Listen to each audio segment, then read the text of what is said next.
Bueno, lindo. ¿me escuchan? Martín. Muy lindo. Sí, soy Patrick de Alemania. Sí, me voy a presentar un poco con 2-3 minutos porque seguramente les parece raro que vive de Alemania forma parte acá en este coloquio. Me voy a concentrar mucho porque no me sale tan fácil el castellano sueltamente hablado en un manuscrito y intento, voy a leer un poco. Sí, hace una semana me pensé, bueno, ¿cómo yo me voy a presentar acá en ese coloquio? Y me salieron las siguientes 2 frases, leo. Es un gran honor para mí estar invitado en ese coloquio, en ese lugar que ya forma parte del tema de las culturas del conurbano. Las universidades del conurbano representan, como fenómeno reciente en la historia de la educación superior de la Argentina, una importante parte de la cultura del conurbano y un importante intento de descentralizar la producción de saber. La cultura y de la cultura considerada como legítima, que hasta hace muy poco tiempo estuvo limitado a las universidades de la capital federal.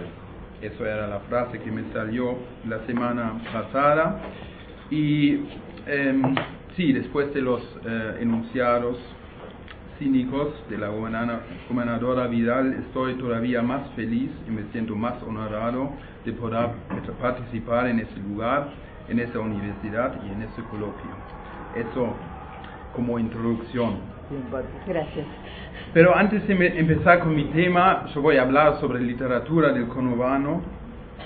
Quiero problematizar brevemente la perspectiva desde la que yo hablo, porque ya el tema del coloquio nos obliga a reflexionar sobre el lugar desde que hablamos. Ya los estudios culturales y la sociología de la cultura han advertido que es importante de tener en cuenta quién habla, sobre qué perspectiva,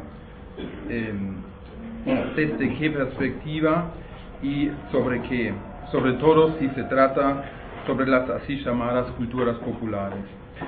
Algunos de los participantes de este coloquio han escrito mucho sobre este asunto, es decir, sobre la relación entre la cultura dominante y la cultura dominada, sobre la relación entre la cultura del centro y la cultura de la periferia.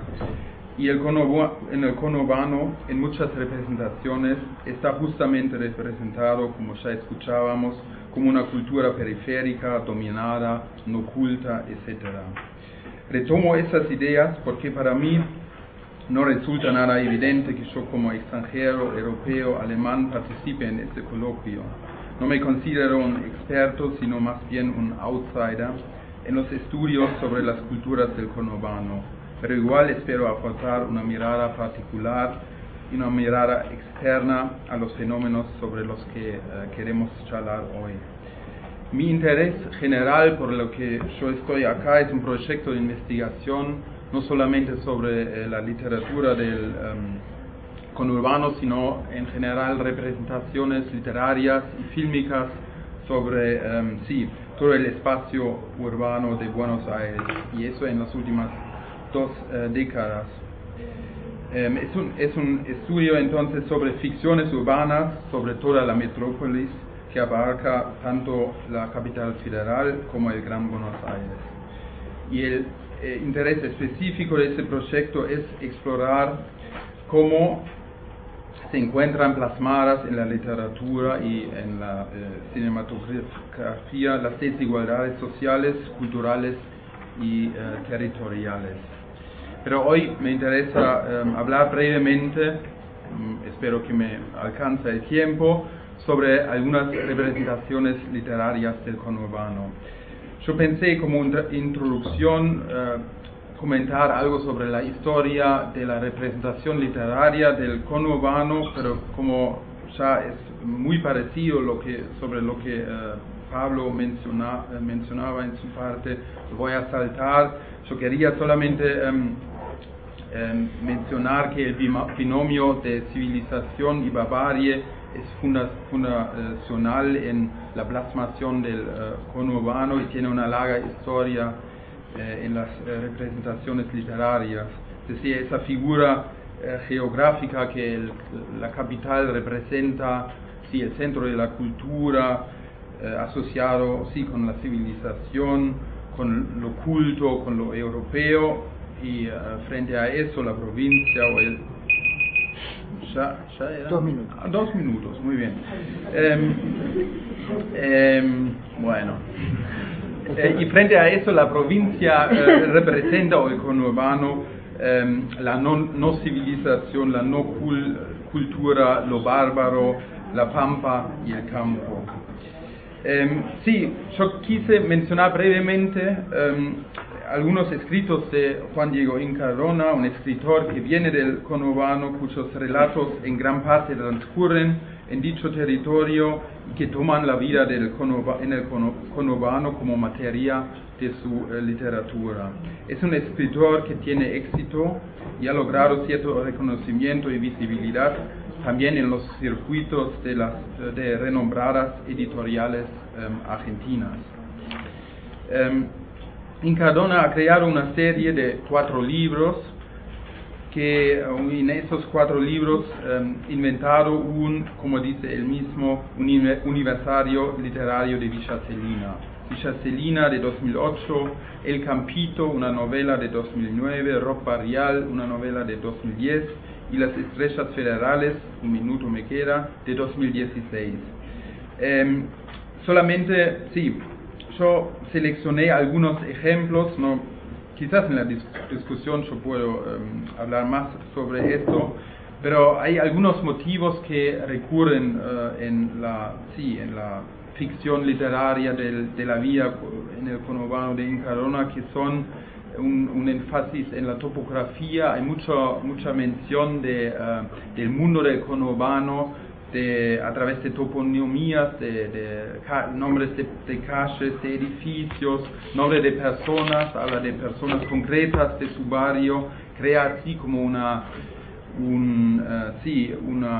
familiaridad y una intimidad con el medio social que él está describiendo. Hace muchas referencias a las culturas populares, a la música, el rock, y cita mucho el habla de la calle, o digamos el registro coloquial.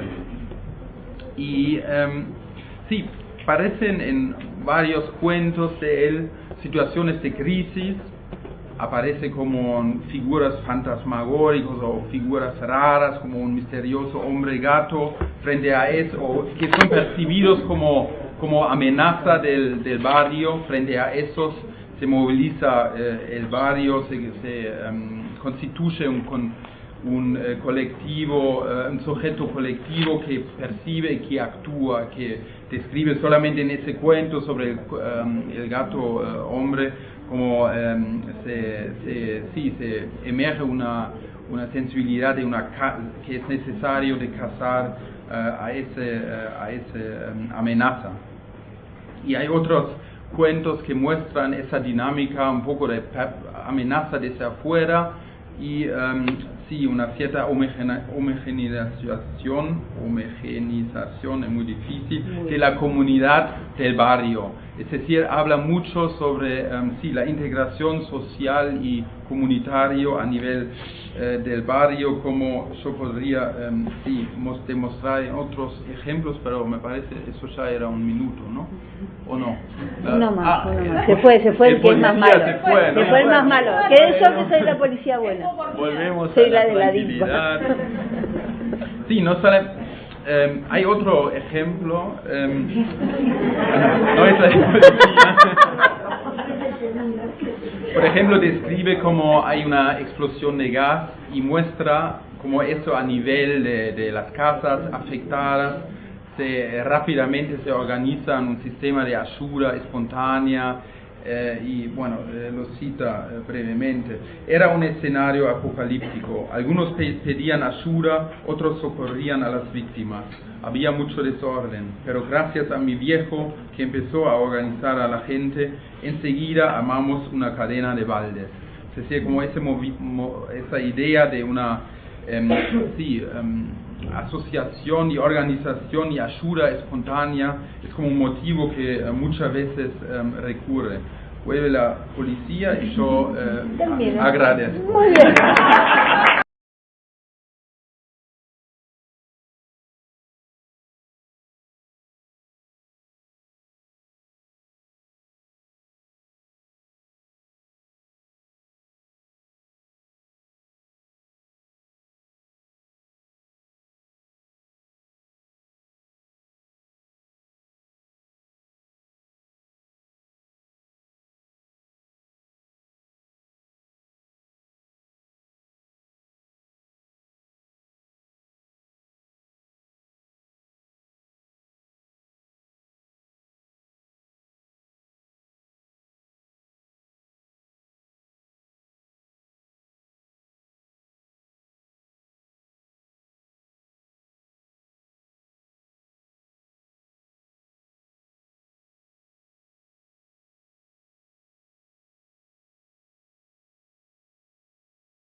Y ahora le pedimos a los compañeros de la ONU.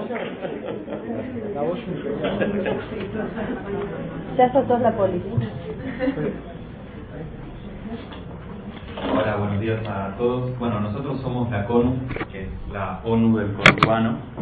Somos un proyecto artístico. Es la primera vez que estamos en una mesa académica, si bien algunos acá tienen algo de trayectoria académica, pero el resto mucho más bien no. Así que esto es bastante improvisado desde nuestro lado, pero esperemos que se pueda entender. Les agradecemos mucho ya de antemano. Cuando nos invitaron al coloquio, pensamos cómo podemos presentar lo que hacemos que quede en línea con el coloquio y que a la vez invite a poder hacer algo en este mismo espacio, y nos agarramos del subtítulo, que es cómo imaginar, cómo es un imaginario teórico en un espacio que no es tan fácilmente delimitado, o sea que hay una dificultad de ahí. Lo primero que empezamos de ese lado es, bueno, lo que nosotros hacemos es jugar con la forma burocrática de la ONU, que es una forma explotada, que es completamente burocrática e inaccesible. Hoy nosotros supuestamente formamos parte como país, pero no existe, no está en contacto, no pasa en ningún lado, no tenemos un contacto real. Es decir, bueno, ¿cómo sería una ONU? ¿Cómo sería unas Naciones Unidas, pero de cada partido del conurbano? ¿Cómo sería ese espacio simbólico? ¿Qué forma tendría esa burocracia? Lo primero que hicimos fue el gesto más obvio de, en vez de sacar al mundo y poner al conurbano en el centro, en la representación. Y hubo un debate muy grande sobre si la ciudad autónoma tenía que estar o no en la representación. Y ese fue el primer punto a que llegamos, que es que incluso para poder desarrollar un imaginario teórico propio, ya tenemos que partir de algunos preexistentes. Disculpen, estoy un poco engripado. Y trabajar contra esa centralización ya desde la representación gráfica.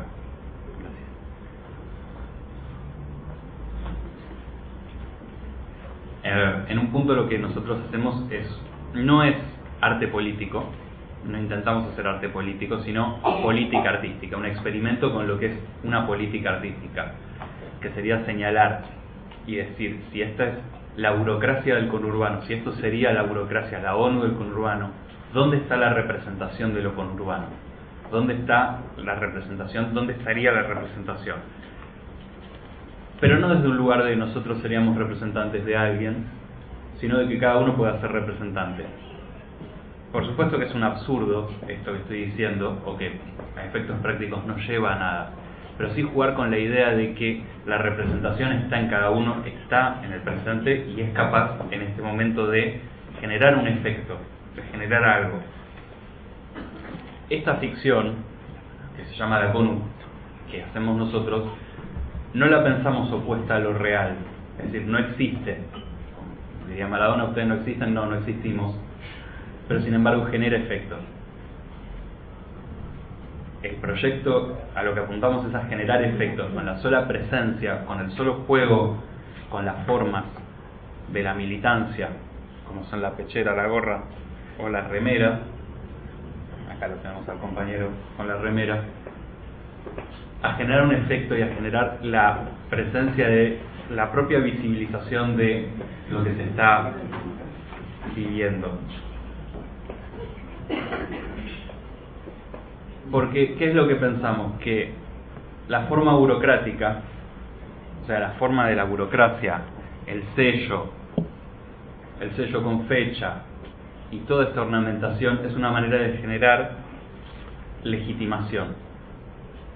Es decir, que algo vale, de hacer un gesto legitimante. ¿Y hacerlo desde qué lugar? De hacerlo desde nosotros mismos. O sea, una autolegitimación, no apuntar hacia una legitimación del centro o de una posición central. Tampoco ir a lucharla, pero sí buscar un movimiento de legitimación eso, propio, autolegitimado. ¿Por qué esta operación? Porque nos permite señalar lo que se produce. Es una manera de decir, esto está pasando acá, esto está pasando ahora, esto se está haciendo en tal lugar, esto se está haciendo en este otro lugar, que si lo dejamos, que es lo que nosotros vemos de distintas carreras artísticas, que si lo dejamos librado a la dinámica que existe, en general Capital Federal produce y hace fluir hacia afuera. Y esas formas que se producen, esos productos culturales, ese arte que se produce, se toma, se consume, a lo sumo se imita o se rechaza, pero siempre se tapa la producción que existe fuera de ese espacio. Eso es como primera operación. Sí. Ahí también en esta mesa, en esta exposición que se armó, dos principios constitutivos de lo que nosotros tratamos de pensar la CONU. Nosotros no pensamos sí las representaciones que hay, pero sobre todo pensamos las representaciones por venir, qué imágenes podemos producir nuevas sobre el conurbano y no solo los actores que están, sino también los actores que podemos generar. Y en ese sentido, ¿cuáles serían las nuevas imágenes de una película conurbana? No tanto las que ya se vieron, sino cuáles somos capaces de producir. Y a nosotros nos interesa sobre todo trabajar en algunos conceptos. Dos de ellos están implicados en esta disposición, en esta apuesta. Uno de ellos es la cinturear. Nosotros tenemos como consigna el cinturear. Si ustedes se fijan en esta mesa, evidentemente es una especie de meneo por distintos saberes, prácticas y actores, investigadores. ¿Y por qué cinturear? Porque es una forma de enfrentar y de ir por los costados, ¿no? Si es algo, es una frase que no estoy diciendo yo ni se me ocurrió a mí, sino que salió en la primera asamblea que hicimos de conurbano, que hacemos asambleas en todos los partidos. La primera asamblea la hicimos en Mariano Acosta, en el proyecto de un artista visual, Marcos Lucoch, que él se va de Capital y él daba clases allá, Merlo, y se quedó a vivir. Y en esa asamblea surgió esta idea de cinturear, como una forma de enfrentar los problemas, una forma de enfrentar la realidad, una realidad que es ir por los costados. Es decir, no es evadirla, sino es quizás, yo creo que es una forma de perderla en el territorio, ¿no? Perderla en la extensión. Cuando Capital enfrenta al conurbano, la forma de debilitarlo es abrirle esas puertas, extenderlo y que se pierda, que no sepa cómo, dónde está parado, que no conozca el territorio. Me parece que cinturear es una de las, por ejemplo, conceptos que nosotros trabajamos, ¿no? Cómo enfrentamos cintureando. Y el otro punto es la aglomerancia, el aglomerado. En esta banda 2 minutos no podría hacerlo la letra, pero tiene que ver con el aglomerado, ¿no? Como el aglomerado como una forma de sintetizar una realidad conurbana, es decir, con sus diferencias, con lo que sobra, con los restos, con el desecho de la madera, de qué forma eso se aglutina y adquiere una forma. La mayoría de nuestras bibliotecas, estos papeles, están apoyados en esa realidad aglomerada, conglomerada. No, y si querés lo último que tiene que ver con el deseo que refería antes de la cintura, que sale desde ahí, ¿no? Que tiene más que ver con el deseo, si ustedes quieren, de cómo generamos y pensamos hacia adelante, no sé si estas imágenes posibles, el deseo del conurbano, cómo generamos y cómo despertamos ese deseo del conurbano. Yo creo que la CONU trabajamos sobre todo mucho en esa línea, que eso es un poco lo que nos define, cómo despertar ese deseo conurbano, sobre todo para generar muchas de las cosas que hemos diciendo acá, ¿no? La descentralización y cómo sacar la capital y capital de capital. Y por último, si nos dan medio minuto, muchas gracias, señor policía. Parte de nuestra propuesta, siga, gracias. Parte de nuestra propuesta, que no es paródica y que vamos a explicar, es la creación del Museo del Aglomerado Buenos Aires, o MAGBA, en el cual nos proponemos la actividad de señalar y coleccionar y crear patrimonio, y ahí mismo lo escribimos de una manera que me gustaría escribir, que es corchete P/M patrimonio, para jugar entre patrimonio y matrimonio. Fíjense, la idea de matrimonio es una unión y patrimonio es atesorar algo que tiene valor, y señalar los objetos que decimos que puede ser una colección patrimonial de un territorio, y cualquier cosa puede serlo, y nosotros nos decidimos por toda la línea de botellas de gaseosas cola de circulación local, como una manera de señalar precisamente circuitos de producción, distribución, consumo, circuitos de deseo locales que no dependen en ningún punto de un centro externo y que queremos rescatar. Este es un ejemplo de patrimonio. Personalmente yo soy el cuidador del patrimonio, estoy muy enojado con el resto de la CONU, me trajeron la mitad del patrimonio y lo trajeron esa botella. Quiero explicaciones de qué pasó, por ejemplo. Y a la vez los invitamos después, pequeño momento proselitista, les tenemos un folleto de información para quien quiera, carnet de afiliación para quien quiera sumarse, y no sé si tenemos algo más que podamos distribuir. No, y una cosa un poco ampliando lo que comentan acá los compañeros del proyecto, es el deseo por el conurbano, digamos, y allá aparece un poco lo que mencionaba Cecilia con en relación al dato sobre el McDonald's de la Ferrere, donde bueno, hay un combo que se llamó el combo LAFE. No sé si cuántos municipios del conurbano tuvieron el honor, entre comillas, de tener un combo con su propio, digamos, con sus propias características. Y bueno, un poco es esa intención del laburo, es en vincular ciertos aspectos o características que tal vez están en el territorio, que pasan desapercibidos, pero que de repente pueden generar algún tipo de señalamiento poético, artístico, sociológico, etcétera, etcétera. Bueno, un poco esa es la idea como para sumar, y no sé si alguno quiere... ¿Tenemos 15 segundos o algo? No dijimos mucho de algunos proyectos puntuales, ¿no? Hablé de Marcos Lucas del proyecto de Estrella, y me gustaría como referirme a uno que está muy visibilizado, que es el de Eduardo Bockman, que él en su casa, además de ser la vivienda, es un kiosco, y arriba en la terraza tiene una galería de arte, ¿no? Y como de repente ahí se ve como esta forma de aglomeración y de superposición, ¿no? Lino, artista también de la CONU, él expuso en la terraza de EduWalk, EduWalk, sí. Quilmes Oeste. La terraza y la almacén están en Quilmes Oeste. También un lugar donde no hay un espacio cultural oficial. Él inauguró ese espacio en el barrio. Y Lino expuso, bueno, las piezas están en la intemperie, y vos expusiste No tiene mucha gracia. Sí, tiene porque lo que es. No, la idea era exponer obras en la terraza que estén bajo las inclemencias del tiempo, digamos, no es, está abierto y bueno, lo que pasa durante lo que afecte la naturaleza a las obras era parte de la muestra. Y bueno, así fue invitando a otros artistas a conocer el barrio y su terraza. Bueno, finalmente para cerrar, una cosa que quedó pendiente, que es que nosotros con el chiste de armar el patrimonio, de ir coleccionando, en realidad lo que sostenemos es una operación que creemos coherentemente, que es que al visibilizar y al señalar algo como parte de una estética, siempre es un acto arbitrario, pero es un acto de valoración, es recortar algo y decir que algo vale, y que es una actividad y creemos que es una agenda política, de política artística y cultural, que en estos momentos es muy necesaria. Por eso también los invitamos, si alguien tiene ganas de decirnos, de aquí tienen que sumar esto al patrimonio, cualquier objeto que se les ocurra, que se pueda sumar. Nosotros tenemos algunos mates, podemos hacer algún intercambio. Nos interesaron los apuntes, los libros anillados. Nos interesaron los libros que venden ahí afuera, que son esos libros que salen mucha plata y están anillados, versiones comprimidas que puedes leer en el colectivo, en el medio de transporte. Muy interesante. Adquisición. Bueno, y que esa es la operación de señalar y de dar valor y de construir una estética. De eso hablamos, no es algo tan abstracto o tan...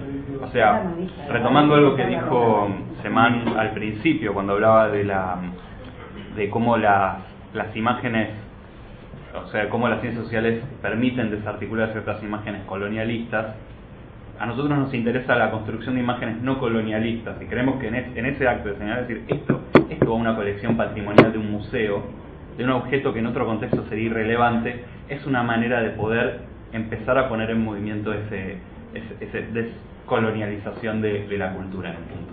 Bueno, creo que estamos recontra excedidos. Muchas gracias a todos, a ustedes por bancarnos.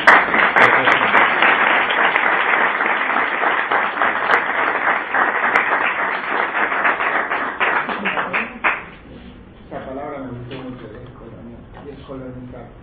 Pues disculpen, yo soy el yanqui y encima soy la policía, imagínense. Vean cuando salgo afuera. 5 segundos. Y me van mal, no te vamos a dejar.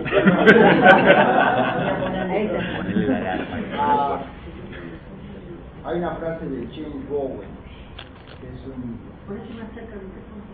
una frase maravillosa de James Bowen, que era uno de los miembros del lo que se llama en inglés el Civil Rights Movement, ¿no? Los negros en los años 50 decidieron que no iban a ser ciudadanos de segunda clase en Estados Unidos, y hasta los años 50 eran ciudadanos de segunda clase, y Bowen se convierte en uno de esos voces, ¿no? Como Martin Luther King, Malcolm X, y él dice que a él le gustaba ir al cine y le gustaba mucho John Wayne, y un día se dio cuenta que él era los indios, y es una imagen potente, muy dura.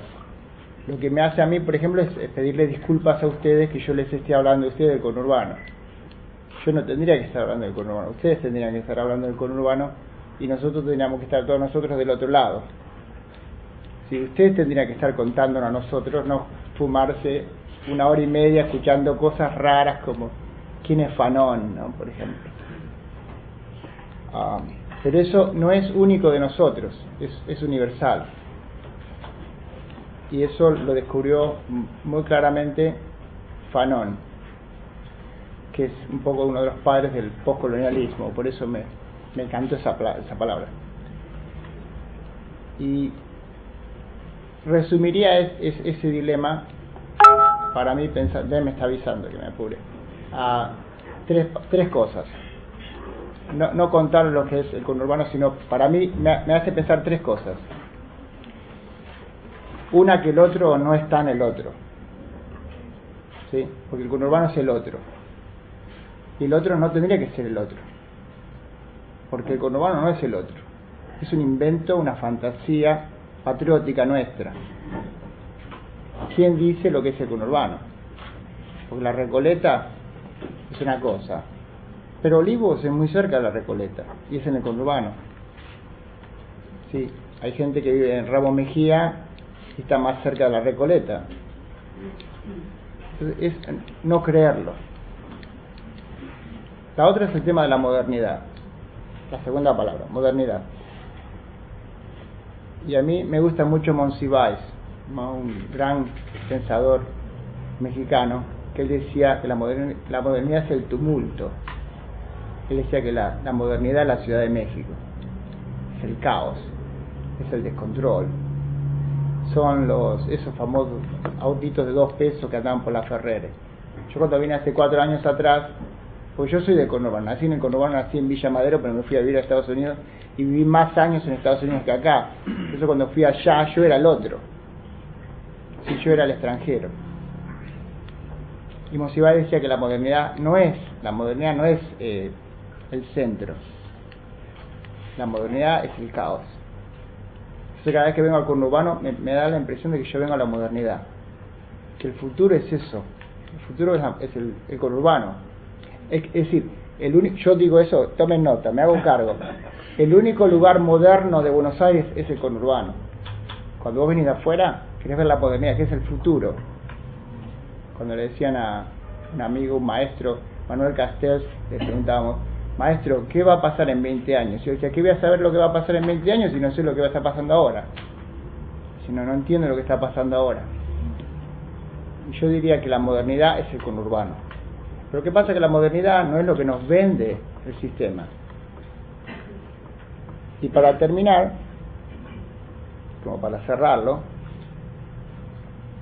es que el conurbano es la única fantasía nacional que tenemos desde Sarmiento. El resto son fantasías extranjeras. Yo cuando fui a París la primera vez dije, uy, qué lindo, se parece mucho a Buenos Aires. Y alguien me dijo, no, Buenos Aires se parece a París. Que el conurbano es el único lugar original.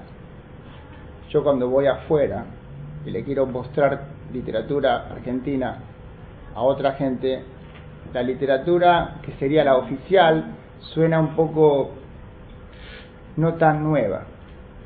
Pero de repente si yo leo a Pedro Chapa, por ejemplo, de la Ferrere, suena diferente. Es como si habría una palabra que no se cierra, pero que tiene que ver con la originalidad. Esas son las 3 palabras que a mí me vienen.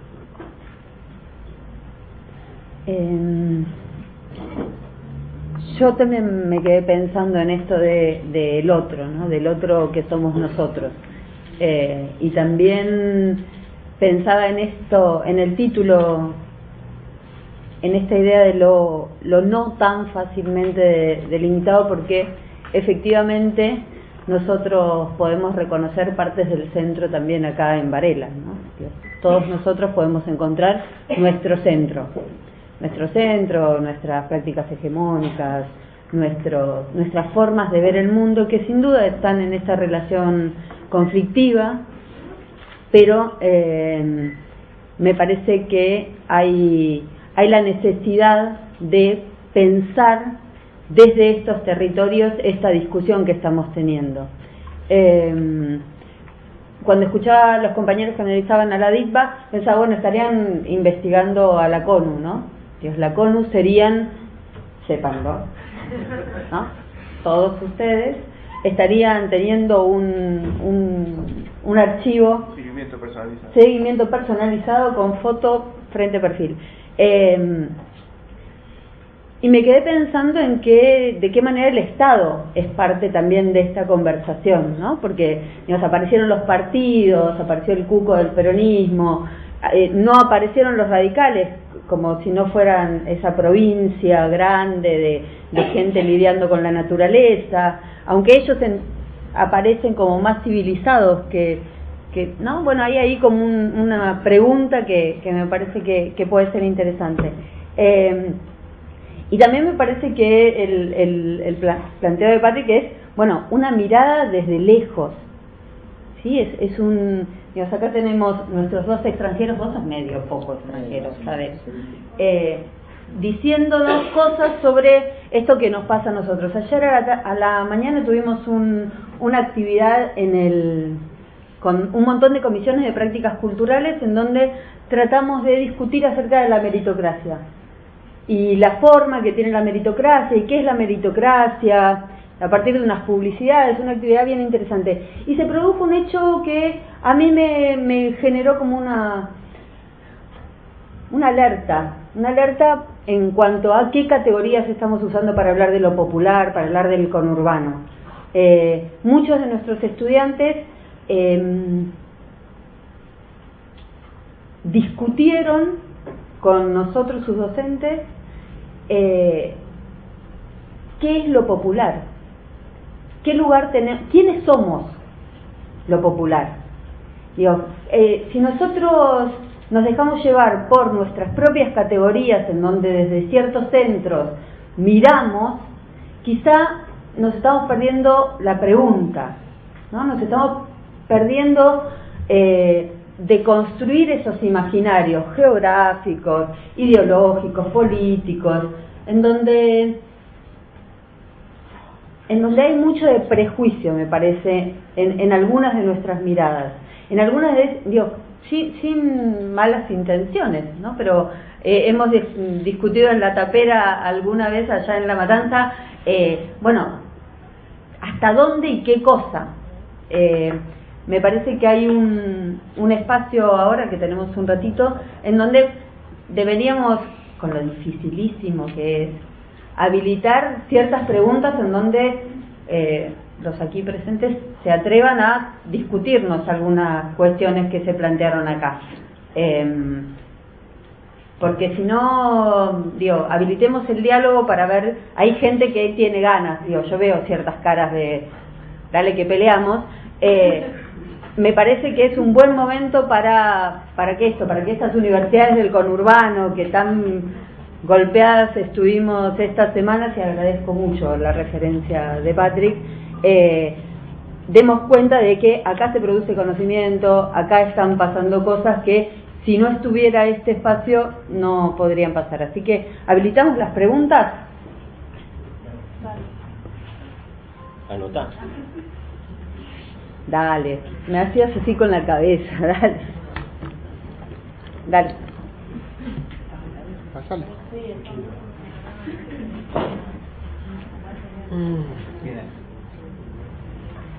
¿Quién pregunta? Dale. Tiene miedo. ¿Nadie se anima a ninguna pregunta? Ahí vamos. Ahí va. Hola, ¿qué tal? Sí, una de las preguntas tenía que ver qué visión tiene en base a todo lo que estuvieron, más que nada para los chicos, lo que estuvieron investigando con respecto a los movimientos sociales en cada lugar. ¿Qué visión tiene quién? Habló de un montón de cosas. ¿Qué visión tiene quién? ¿La policía o nosotros? No, en lo que estuvieron investigando y viendo, sabemos de lo que hace la policía y cómo examina, pero tiene una connotación mucho mayor cuando son movimientos sociales en algunos aspectos. Pero bueno, creo que vos sabés más del tema.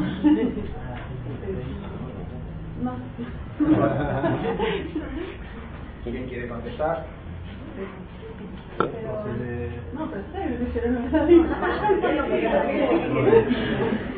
Un saludo. No, bueno, hemos elegido ser los representantes de la policía ahora. No, bueno. A ver, hay una parte del archivo que está inexplorada. O sea, es un archivo que fue, sobre todo, digamos, muy estudiado y muy explorado para la década del 60 y 70, sobre todo para estudiar, digamos, los actores políticos radicalizados. El archivo llega hasta el año 98, lo cual debe haber, creo que incluso hay un registro fílmico de algunos piquetes